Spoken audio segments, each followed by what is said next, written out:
soon as I can. So, today we are on our next true crime video, and I had somebody request the Hart family, so we are going to talk about the Hart family.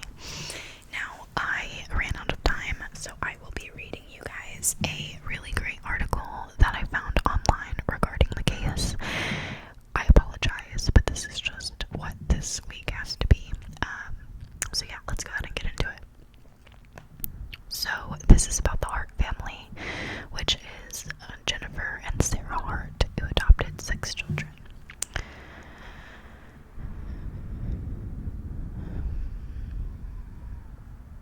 Alright.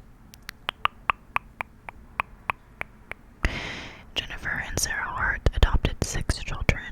Friends and devoted Facebook followers called them the perfect people with the perfect kids. From the outside, their cozy split level looked like a happy home. So what led Jen to drive her family off a California highway to their deaths? And what, if anything, can we learn from the fall?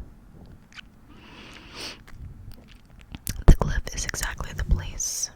Jennifer Hart loved to photograph her kids for Facebook.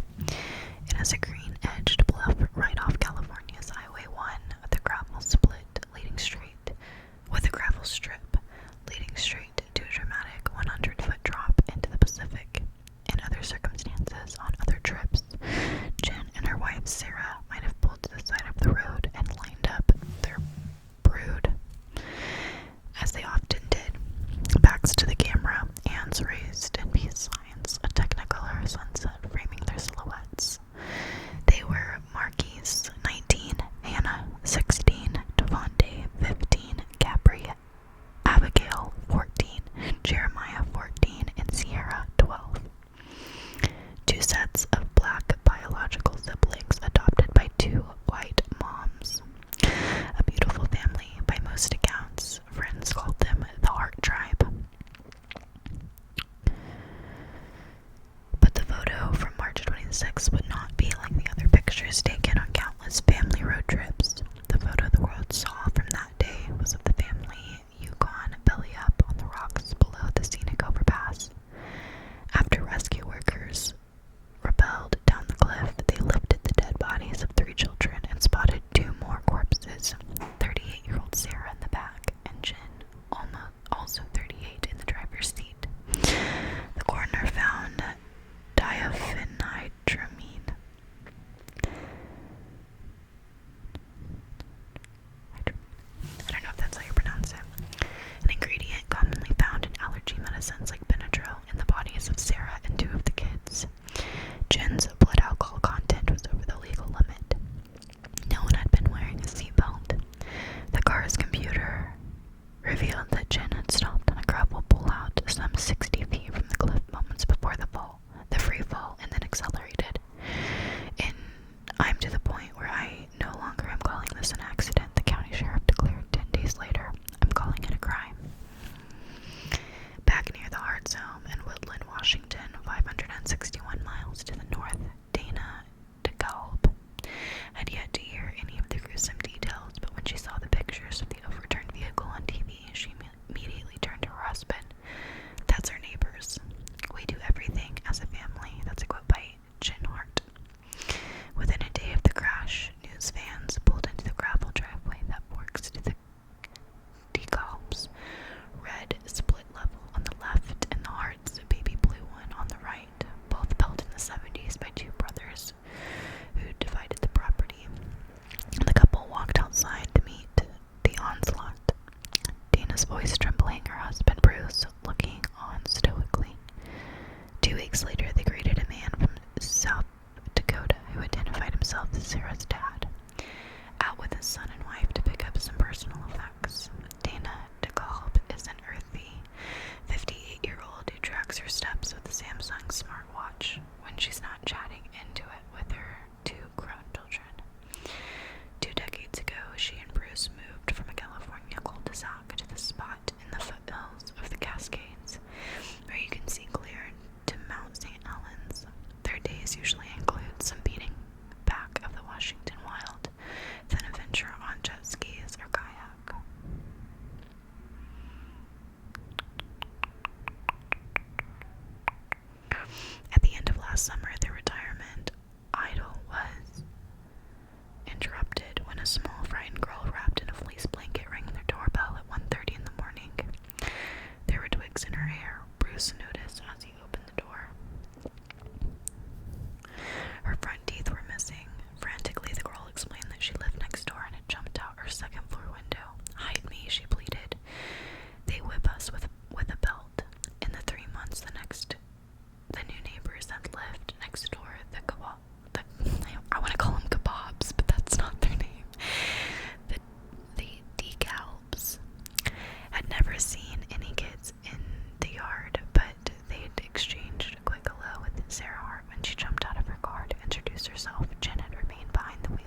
Flashlights were strobed over the front yard, followed by voices calling, "Hannah!" Several kids and two women stood at the DeKalb's door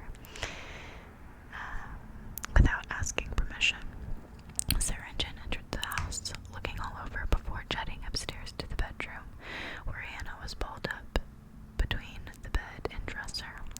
There, Jen took charge, and Dana, still bleary, she says, from a herbal supplement she'd taken for her insomnia, agreed to leave mother and daughter in the room alone. When Hannah batted back down the stairs a minute later, she stared straight ahead. "You need to tell these people you're sorry," Jen said. "Yes, ma'am. And you need to explain you just had a really bad week." "Yes, ma'am." Dana planned to call Child Protective Services in the morning, but at 6:30 a.m., the DeKalb's doorbell rang. They ignored it. An hour later, it rang again. This time, the DeKalb's relented and opened the door to see the entire Hart family standing in a row. Both mothers were there, but it was Jen who talked for nearly an hour. She said the kids were adopted and had been drug babies. She said Hannah was 12 and that her mom had been bipolar. 12, Dana thought, looking at Hannah, the shortest member of the bunch. She looked much younger. Hannah's teeth were missing, Jen continued, because she knocked them out in a fall and didn't want them replaced. The kids were at homeschooled because one of the boys, Devontae, had been bullied. "Why?" the DeKalb's asked. "Hello," Jen said. "We're two lesbian moms with 6 black kids." She told the DeKalb's they'd moved to Washington to a place with a grazing pasture and a hen house because it had been the kids' dreams to raise animals, grow their own food, and be self-sufficient. She said that Sarah was an assistant manager at Kohl's 20 minutes down the highway. When she mentioned that her oldest son, Marquise, was 19, Bruce piped up, "You must be getting ready to leave the house then." Jen answered for him, "We certainly hope he's not leaving." Dana asked if she could have a moment alone with Hannah, but Jen declined. We do everything as a family," she said. Then Hannah handed over a note she had sprawled in green letters. "Dear Dana and Bruce, I stopped this morning because I feel awful about disturbing your peace and worrying you in the middle of the night. I was very frustrated with my brother and didn't handle things very maturely, and I'm sorry for telling lies to get attention. I'm working on being more honest and being more honest. Sorry, it's kind of hard to read.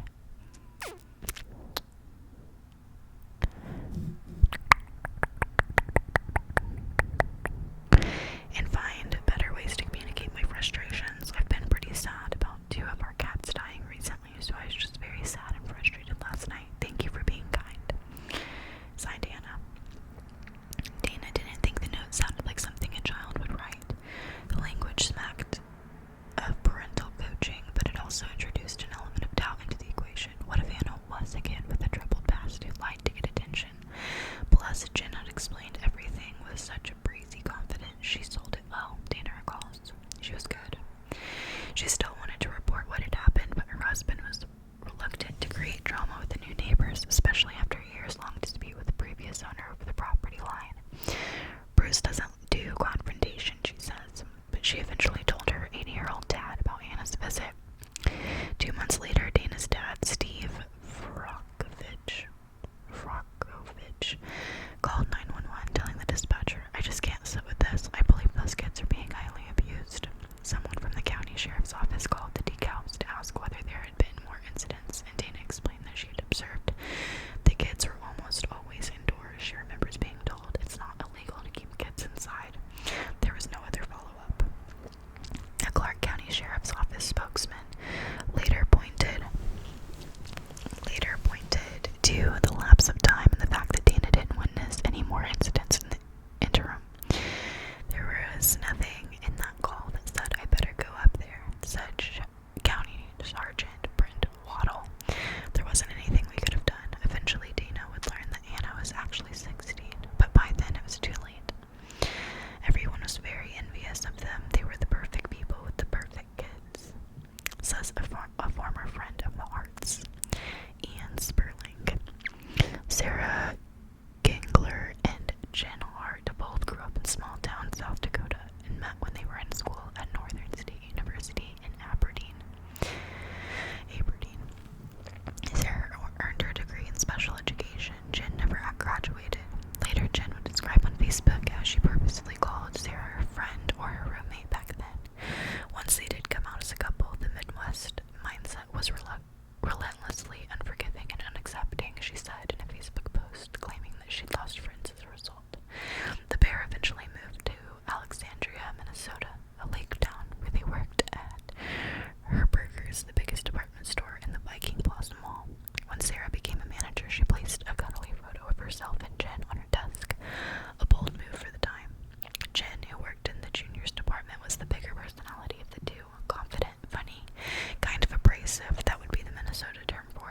calls Jordan Smith when a 19-year-old working at the store's clinic.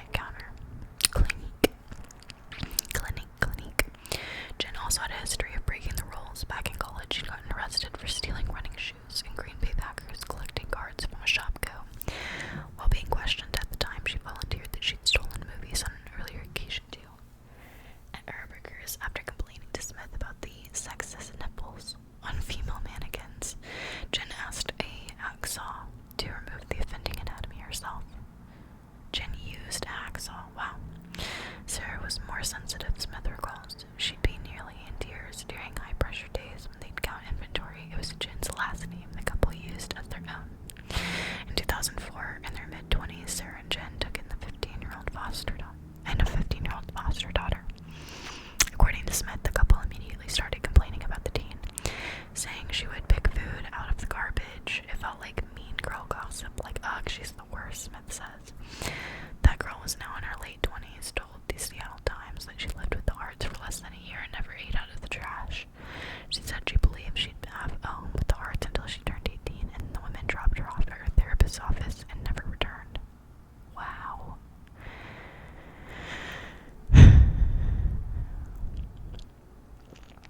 2 years later, in 2006, Jen and Sarah took in 3 siblings from the Texas foster system.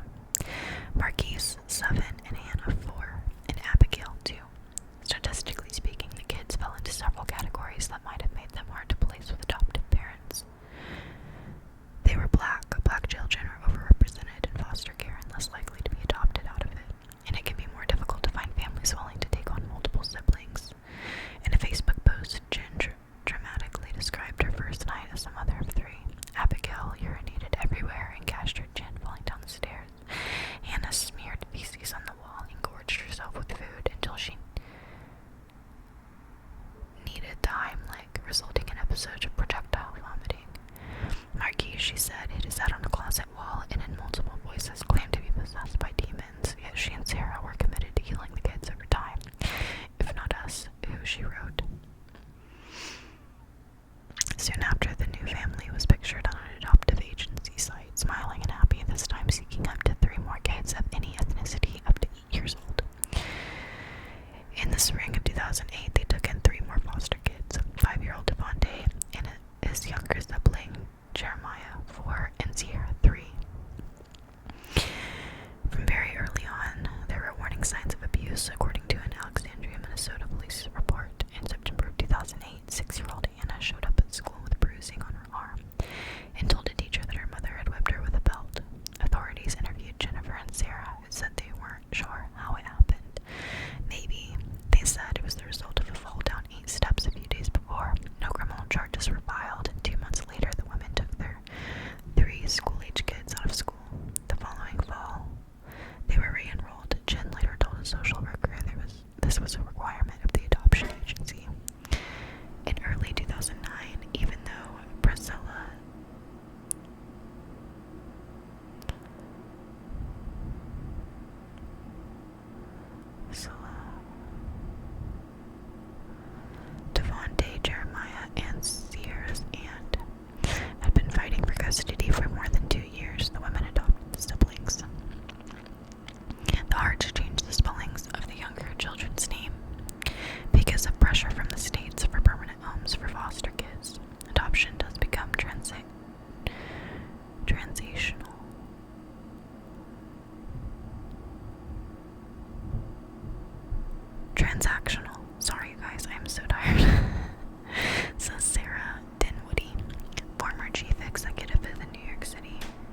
also wrote about the challenges of raising black children in a racist world.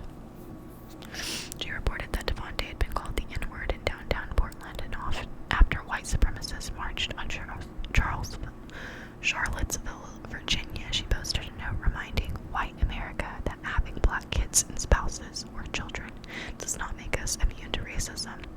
Though Sarah wasn't as active on social media, Jen often posted glowing tributes to her wife on their wedding anniversary or screenshots of text conversations in which Sarah played cheerleader to Jen's traveling and pet adopting whims. There was nothing about the way Jen was presenting their life that seemed at all at odds with my understanding of who they were, says Zippy Lomax, a festival friend who took pictures of the family. Zippy Lomax, okay. Says Sperling, everyone was envious. They were perfect people with the perfect kids. Back then, he saw the couple as overachievers, out to prove something to the world. Why he didn't see anything but Jen's version of her family is simple, because you couldn't. As admirers fawned on social media, a different version of the Harts emerged in government files. In Minnesota, where all 6 children were in public school, staff continued to notice red flags. In November 2010, 6-year-old Abigail reported owies to her teacher, according to police report. The girl said that after a penny fell out of her pocket, the moms thought she'd stolen it. Jen took her into the bathroom and put her head in cold water and struck her with a fist. Upon noticing bruises on Abigail's back and stomach, investigators interviewed the other Hart kids, who said they were often grounded, spanked, or sent to their beds without food.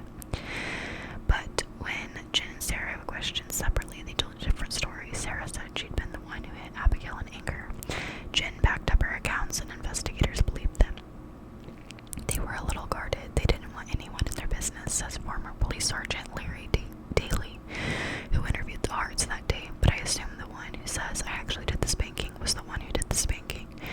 The school also reported instances of the kids saying they hadn't been fed or asking classmates for food. The moms would later tell a social worker that the kids had food issues, which the school didn't understand. In 2011, 2 days before Sarah was convicted of misdemeanor domestic assault and sentenced to a year of community service and probation, the mothers pulled all 6 kids out of school. This time, they never went back. The Hart tribe was officially off the grid. Wow. By law, parents who want to homeschool their children must notify their district, and kids still typically have to take certain standardized tests. The Harts never registered their kids as homeschooled in Oregon, but news of the family still reached authorities in 2013 when 2 whistleblowers called CPS. According to CPS report, the first informant said, Jen does this thing for her Facebook page where the kids pose and are made to look like one big happy family, but after the photo event, they go back to looking lifeless. This person also claimed that the children were like trained robots, looking to Jen for permission to answer questions. They appeared to be scared to death of Jen.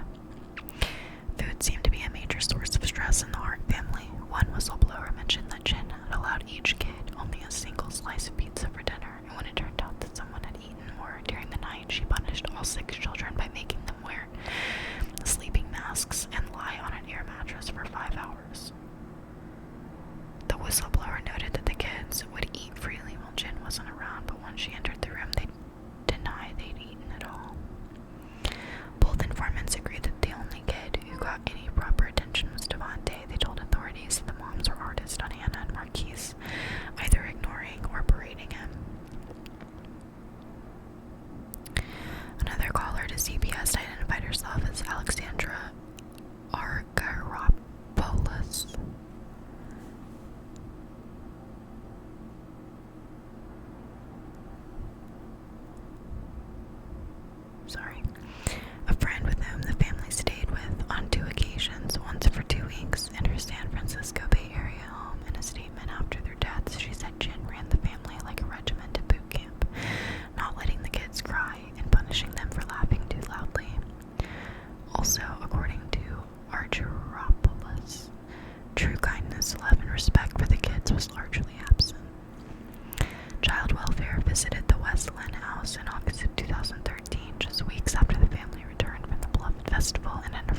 the siblings separately, though the moms were initially hesitant about their arrangement. According to a CBS report, Devontae volunteered to go first, and all of the kids' answers were nearly identical. None mentioned past episodes of abuse, and Marquise said he was grateful for the moms for changing his life. One social worker noted that with the exception of Devontae, the kids appeared very reserved and showed little emotion or animation. When it was their turn to speak to caseworkers, Jen and Sarah reported that Abigail had been labeled borderline mentally retarded, but because they didn't realize the diagnosis and that Jeremiah was globally delayed, possibly even autistic. They also examined Hannah's missing front teeth. She'd knocked them out while running on a hardwood floor the year before. Hannah told the CBS worker she needed to wait until she was 17 to get a retainer with teeth. The caseworker's report noted that Jen was adamant that many of the family's issues stemmed from others not understanding their alternative lifestyle. Jen said that she only disciplined the kids by talking to them or making them meditate for 5 minutes. When Oregon CBS raised the issue of the Minnesota abuse report to Sarah, she became emotional and said, "It just got out of control." According to the report, the Minnesota child welfare worker warned, "The problem is these women look normal." The Oregon caseworker report also showed that all but one of the kids had fallen off the growth chart for their ages, but the doctor didn't have any past medical records to compare them against and didn't have concerns, also noting the kids seemed very intelligent. Officials determined that while there were some indications of child abuse or neglect, there wasn't enough data to prove that it had occurred. The state closed the case in April 2018. Oregon Child Welfare Services issued a statement saying they had made the records public in order to prevent a similar incident from happening again in Oregon or any other state. Jen and Sarah continued to use their family to attract attention in December 2014 after a Ferguson, Missouri grand jury refused to indict. Is that a word? I'm so sorry. A white police officer who had killed a black teen. The family appeared to a Black Lives Matter protest in Portland. There, Devontae, who was in tears and wearing a fedora and leather jacket and carrying a free hug sign, approached a cop in riot gear. The cop would later tell reporters that he'd said to the boy, "I'm sorry," and asked him for a hug. Devontae obliged, and photographers snapped pictures of tears streaming down his cheeks.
she didn't have a clear view, a dense row of evergreen sedans between the houses, but she could see Jen's Yukon and Sarah's Pontiac Sunfire coming and going. She also found other ways to keep watch. She checked her mailbox more often. She worked in the lower yard. She power walked up and down the drive, noticing little things, like the way Jen circled the Yukon and let the kids out door by door before they all went single file into the house, or the way Devontae was the only kid who did yard work, hauling large bags of dirt by himself. Mostly, Dana noticed how rarely the kids left the house, how the blinds were always drawn. The DeKalbs say everything changed on Thursday in March when Devontae approached Bruce as he worked on his truck and asked for tortillas. They didn't think this was so out of the ordinary, like a neighbor asking for a cup of sugar. But when the 15-year-old returned Friday morning and again Saturday evening, just before the DeKalbs were going out of town, each time Devontae would nervously glance back down the driveway and plead with Bruce and Dana not to tell his parents. He wouldn't come inside, but would accept several protein bars, then come back later for more. Once he showed up with a wish list: peanut butter, fruits, bagels, cured meats, and non-perishables. He asked the DeKalbs to place these items in a box by the fence in the place where his moms couldn't see. Dana asked questions, lots of them, and after Devontae would leave, she'd type up notes on her phone. I wanted to have enough information so the CPS couldn't ignore me, she says. She noted that the boy's head seemed larger than his body, and that he claimed his parents withheld food, sometimes for days at a time. He confided that Sarah used to push back on Jen, but not anymore. Everything Hannah told us was true. He told Dana, my mom just told you those things to make you happy. That just crushed me, she says. Still, he begged her to call the cops, or they'd split us up. Begged her not to call the cops. On Friday, March 23rd, after 10 visits from Devontae, Dana called Child Protective Services. That afternoon, a CPS worker coming to visit the Hart house saw Jen's Yukon pull into the driveway, but when she rang the bell, minutes later, no one answered. So she left her card in the door. The Washington State Department of Social and Health Services says they attempted to contact the family on 3 occasions, March 23rd, 26th, and 27th, and were unable to reach them. Less than an hour later, Dana saw Sarah's Sunfire tear up the driveway to the house. That evening, Bruce and Dana noticed that the bright red kayak they'd always seen on top of the Yukon had been taken down. The next day, the Yukon was gone, and cinder blocks from a retaining wall were scattered about the driveway, hinting at a hasty departure. I'm like, shit's getting real, Dana says. I'm sorry, I shouldn't laugh. But, like, why would they write that like that? Anyway, she figured they wanted to get away temporarily. We knew they were running, but it never occurred to me that they needed to be intercepted. That doesn't make any sense. There were no Facebook posts about the Hart's final road trip as their phones pinged off cell phone towers down the Oregon coast into California. Sarah had been scheduled to open calls at 6 a.m. on Saturday morning, but at 3 a.m. she texted coworkers, I'm so sorry, I thought I would be able to go to work, but I'm too sick to come in. On Sunday morning, a surveillance camera in a Fort Bragg Safeway captured Jen in sunglasses and a hoodie paying $20.08 in cash for groceries, bananas, carrots, Chef Boyardee, beef, ravioli, wheat bread, cereal bars, and saltines. Using her club card for discounts. She was alone and maybe 25 pounds heavier than friends had ever seen her.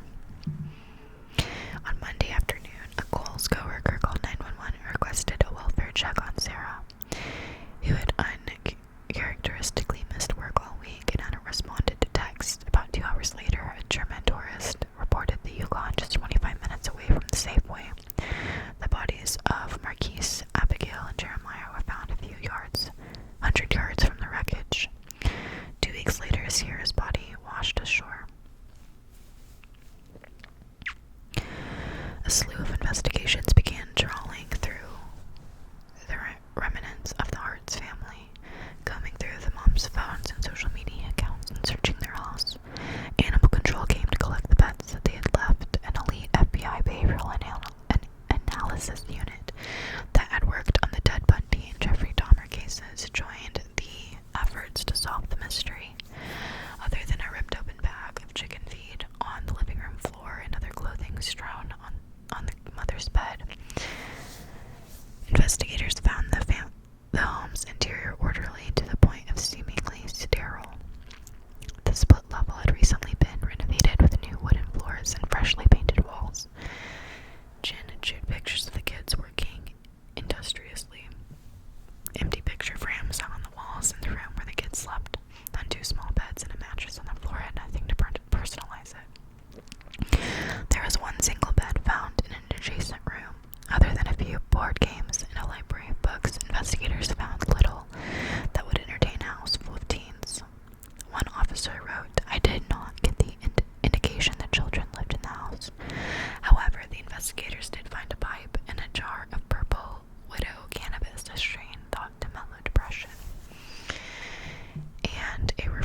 messaged Dana DeKalb asking if Dana would look for bodies in the forest behind her house.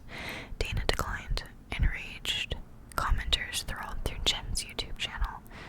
YouTube videos, including a birthday trip for Sarah in which every moment appeared to be choreographed, and another where 4 kids sing along to one of Nako's songs, with the chorus, "We are so provided for."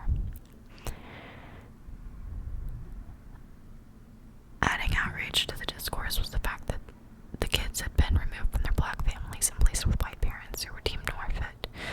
For the Harts, it seemed likely that their witness netted them multiple passes despite all the warning signs. Their whiteness, wrote Morgan State University professor Stacey Patton in the Washington Post. Shonda Jones, the Houston attorney who represented Sierra, Devontae, and Jeremiah's aunt in her custody battle, says she's still haunted by how her client was treated 10 years ago. I don't believe that Miss Celestin, I don't know if that's how you pronounce her last name, I'm sorry, had ever had as much as a traffic ticket. She went to work, home, and church, she says. The court seemed to have had a complete disregard for her. The presiding judge for that court was Patrick Shelton, who is now retired, in response to questions about the appeal. From the appeal about how the Harts were allowed to adopt Devontae, Jeremiah, and Sierra after an allegation of child abuse had always been made against them, he pointed to the lack of criminal charges in Minnesota. Unless there's a criminal charge, what can you do? Believe it or not, kids get bruises that do not get beat. Shelton also denies reports that he or his associate judge favored non-relative adoption over placements with family members. A week after his initial defense of Jen and Sarah as the accounts of abuse piled up, Ian Sperling returned to Facebook. "It seems obvious that we didn't know Sarah and Jen Hart as well as we thought we knew them," he wrote. "They didn't let people in." Looking back, Sperling had believed his friends when they told him the kids' birth moms used drugs while pregnant, which resulted in developmental delays. Records about the first trio of siblings were sealed, but ones for Devontae, Jeremiah, and Sierra Davis show that at the time of their adoption, Devontae had an inhaler and was taking medication for ADHD. Jeremiah had tested positive for cocaine at birth, but otherwise he and his siblings were healthy and able to participate in age-appropriate activities. Ian Sperling's wife went through Jen's Facebook post, spotting one of the kids posing in front of their artwork, and noticed that there isn't any paint on the kids' brushes. "I don't know what's real or fake anymore," Sperling says. Looking back on her text with Jen, Zippy Lomax was surprised to see the last time they interacted was 2 years ago. She had felt up to date on their lives via Jen's posts. "There's no part of me with any of my looking back, with all of my observations of them, that is capable of seeing that it was just a charade," she says. Hannah Scott, PhD, professor of criminology at the University of Ontario Institute of Technology, may be the only one who's not surprised by the disparity between the Hart's public and private lives. "It's very important for abusers to manage their public identity, so if a victim says, 'I'm being abused,' people may have trouble believing that," she says. She co-authored the only known study on female family annihilators, or people who kill multiple members of their family. Sometimes the motive can be around loyalty. If the female offender is suicidal, she believes she can leave the children behind because there is no caregiver after she's gone. A month and a half after the crash, Dana DeKalb wades through knee-high prairie grass to reach the house next door. Weeks have passed since investigators rifled through the property, and yet so many questions still haunt her. Should she have called CPS sooner? Was it that very phone call that set into motion the events that ended with the Yukon over a cliff? Each time the conversation turns to the subject, Dana's voice grows thick with grief and her tears start once more. If she'd called earlier, would the outcome be the same?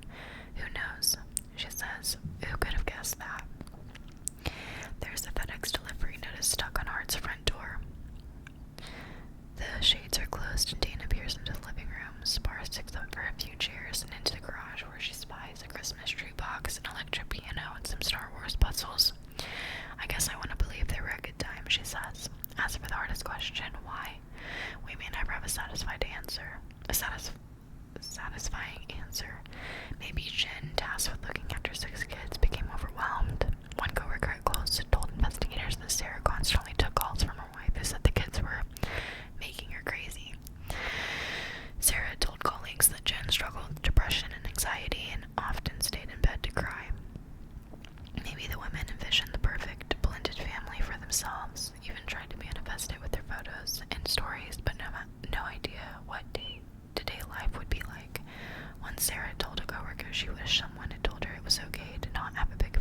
as she never would have adopted children at all. Or maybe they balked at the overcoming financial strain. In the past decade, the Harts had collected roughly $270,000 from the state of Texas to help care for the children, but all 6 were growing up. At age 19, Marquise was no longer eligible for subsidy, and the others were close on their heels. In Sarah's 2017 W-2 showed she had earned just over $45,000 that year. According to reports compiled by the Clark County Sheriff's Office, the couple was over $16,000 in credit card debt, though remarkably a payment when the family's discovery card was posted the morning of the crash. Maybe Jen and Sarah really believed they were heroes, martyrs who couldn't overcome the tyranny of racism and childhood trauma and prejudice, and 6 kids who kept running to the neighbors. Hannah and Devontae had already spoken up. Now CPS was on the case in a 3rd state, so they did what they'd done before they ran, and maybe when they got to California, the legend no longer looked like a photo op. Maybe it looked like the only way out. Here's what we do know. The system failed these kids. When I bring up this case of the professional community, there is a heaviness. Dinwiddie says, we all feel guilty because it's the professionals' fault. And perhaps more chilling, the smoke and mirrors of a compelling digital narrative clouded our sense of civic responsibility. Marquise, Anna, Devontae, Abigail, Jeremiah, and Sierra died because someone saw something different when they looked at them. The perfect family. Some lucky rescued kids, a symbol for post-racial kumbaya. Kumbaya. What does that mean? Few saw 6 young people in desperate need for help. No one saw there was no paint on the paintbrushes until it was too late. As the story went to press, Devontae's body was still missing. Investigators were still trying to find Anna's biological relatives to try to match the DNA of a foot that had been washed up on shore near the crash site. DNA tests of her siblings were inconclusive. Some believe that Devontae and Anna were never in the Yukon, but rather killed before the crash. The remains of the other kids had been released to Jen's and Sarah's families. Eventually, the California Highway Patrol did gather all findings into a report that will determine whether crimes were committed, though they don't glamor in an email. We have no survivors in this case and no one to prosecute. In the meantime, Jen Hart's final post about bringing home ducklings will continue to live at the top of her Facebook feed, the final entry in a story she no longer controls. So much joy in my life, reads her last entry. Like most of Jen's photos, it has more than 100 likes. Wow. So that is a story on Glamour written by Lauren Smiley. Sorry you guys that I didn't have time to actually do my own research, but